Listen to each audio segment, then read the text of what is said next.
हर रोज एक नई कहानी देखने के लिए चैनल को सब्सक्राइब करें और बेल आइकन दबाना ना भूलें। माधुरी अपनी पड़ोसन उर्मिला और बाकी की आसपास की औरतों के साथ अपनी बहू सुमयुक्ता का घर में स्वागत करती है। तभी माधुरी की पड़ोसन उर्मिला बोलती है, अरे माधुरी, बहू तो बहुत ही अच्छी लाई है, ऊपर से डॉक्टर भी है। मानना पड़ेगा, तेरे घर की सारी बीमारी का इलाज कर देगी। तू तो बहुत ही खुशकिस्मत है। खुशकिस्मत तो बहू भी है जो उसे इतना अच्छा ससुराल मिला। सभी लोग बहू से अभी ही इतना प्यार करते हैं तो धीरे धीरे तो बहू के लिए प्यार भी बढ़ता ही जाएगा ना। तेरे साथ साथ बहू तो पूरे मोहल्ले का ही इलाज कर देगी। क्यों माधुरी बहू, सही बोल रही हूँ ना मैं? हाँ, लेकिन मैं तो यही बोलती हूँ, इलाज करवाने की नौबत ही ना पड़े। अरे भाई, अच्छा भला इंसान हो और उसकी अचानक से तबीयत खराब हो जाए, ये थोड़ी अच्छा लगता है। हाँ, बात तो सही बोल रही है माधुरी। अच्छा, तेरी बहू का गृह प्रवेश भी हो गया। अब तुम लोग आपस में बात करो, हम लोग चलते हैं। अच्छा ठीक है, चल बहू, तू भी अपने कमरे में थोड़ा आराम कर ले, थक गई होगी ना।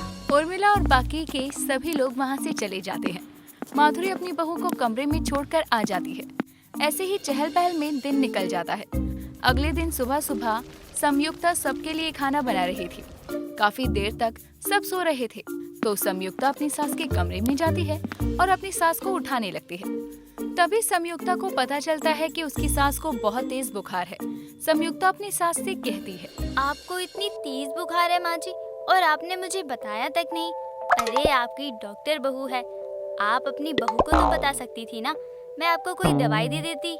बहू, वो मुझे लगा थकावट की वजह से बुखार हो गया होगा, सुबह तक ठीक हो जाएगा, लेकिन बुखार तो उतरने का नाम ही नहीं ले रहा, रात भर में और तेज हो गया।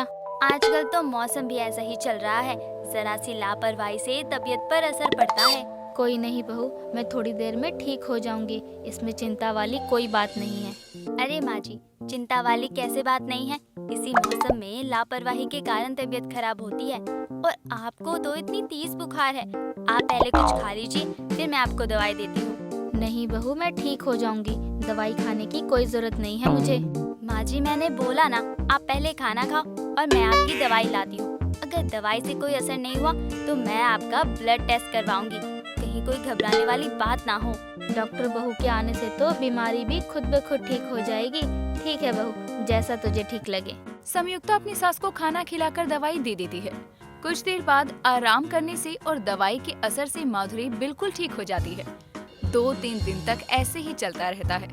कुछ दिनों बाद माधुरी और संयुक्ता दोनों आराम से बैठकर बातें कर रही थी कि तभी वहाँ पर संयुक्ता का पति परम आता है और सोफे पर ही लेट जाता है।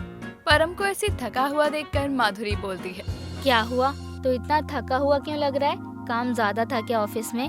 माँ, आज सुबह से पता नहीं क्या हुआ, जी बहुत घबरा रहा है, उल्टी भी हो गई, कुछ भी खा रहा हूँ तो पच ही नहीं रहा। ऑफिस में भी पूरा दिन ऐसे ही पड़ा रहा था, पता नहीं क्या हो गया।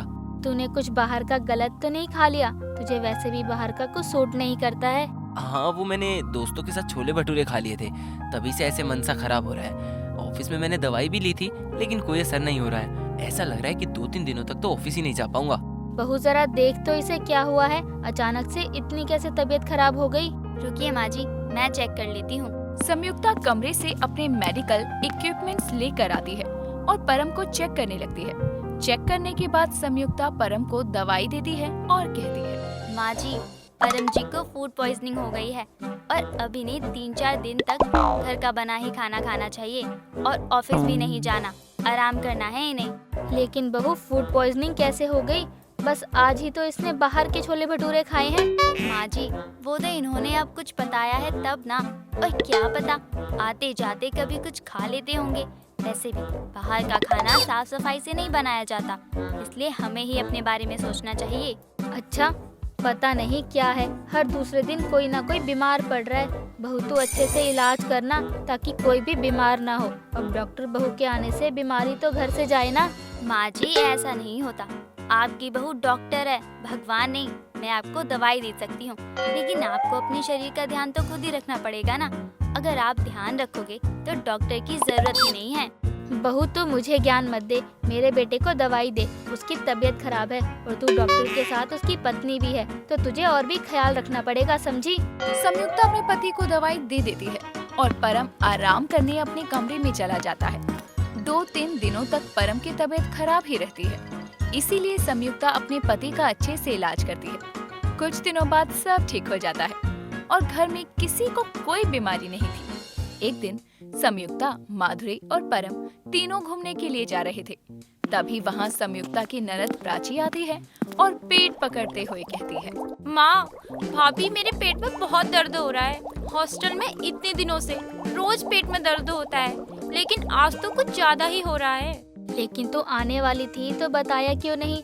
परम तुझे लेने आ जाता। माँ, परम भैया लेने तो आ जाते, लेकिन जब मैं यहाँ आई थी तब दर्द नहीं हो रहा था। सोचा आपको सरप्राइज दूंगी, लेकिन जैसे इस शहर में आई तब से पेट में दर्द शुरू हो गया। बहुत हालत खराब हो गई है मेरी। माँ जल्दी से इसे हॉस्पिटल लेकर चलो, कहीं कोई बड़ी बात ना हो। माँ, बहुत दर्द हो रहा है, कोई पेन किलर ही दे दो। बिल्कुल नहीं सहा जा रहा है दर्द। मैं हॉस्पिटल भी पता नहीं जा पाऊंगी या नहीं। हे भगवान, पता नहीं क्या हो गया इसे। रोज किसी न किसी की तबीयत खराब हो रही है। परम, एक काम कर, तू गाड़ी निकाल, मैं इसे बाहर लेकर आती हूँ, फिर हॉस्पिटल चलते हैं। हाँ माँ, सही बोल रही हो, मैं निकालता हूँ गाड़ी। अरे अरे, कहाँ जा रहे हो आप सब?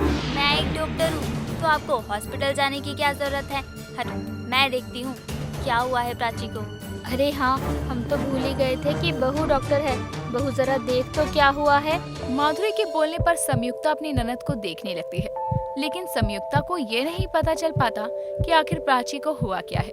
तो संयुक्ता बोलती है, माँ जी, बात कुछ और ही है। प्राची के हमें कुछ टेस्ट करवाने पड़ेंगे, जो बस हॉस्पिटल में ही हो पाएंगे।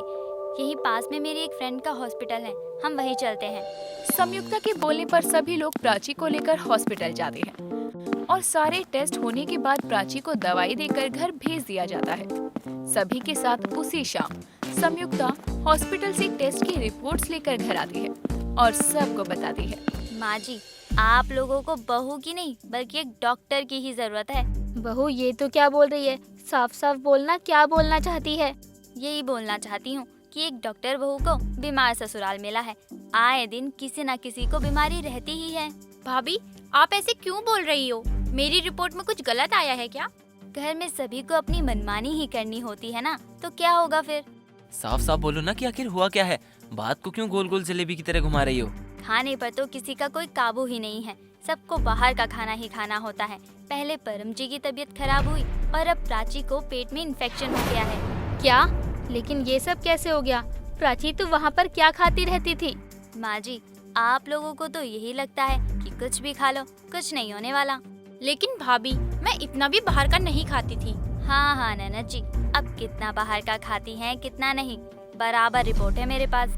अरे, सबकी ही तबीयत खराब हो रही है आजकल। ये हमारे घर की नहीं, सबकी बात है। माँ जी, बाहर वालों का तो इलाज करती हूँ, अब क्या मैं रोज रोज अपने बीमार ससुराल वालों का भी इलाज करूँ? अब से घर में जैसा मैं बोलूँगी वैसा ही खाना बनेगा। संयुक्ता अब अपने ससुराल वालों का बराबर इलाज करती है, बीमार ससुराल को तंदुरुस्त ससुराल बना देती है।